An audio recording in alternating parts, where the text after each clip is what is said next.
আমরা সুবিধার অভিভাবক হলেও আমরা সুবিধায় বাঁচিয়ে হলেও আমরা আমরা যেভাবে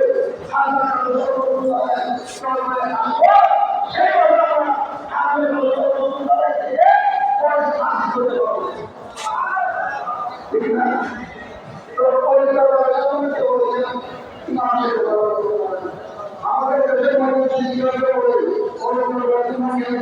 সেখানে কি আছে তোমরা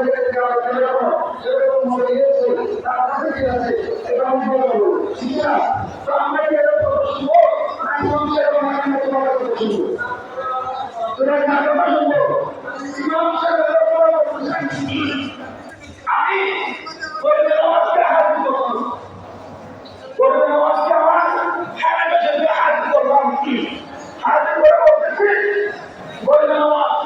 আল্লাহর পক্ষ থেকে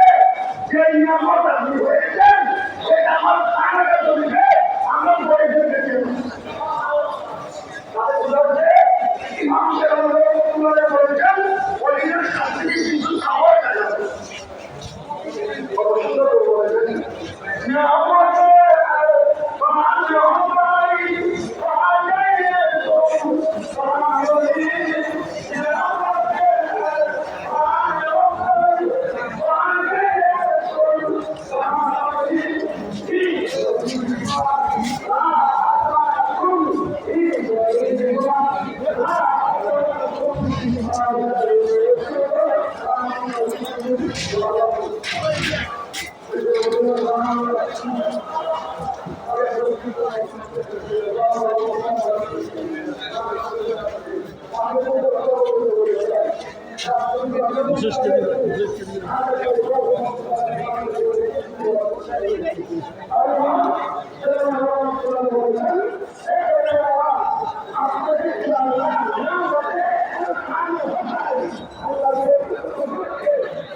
Thank you.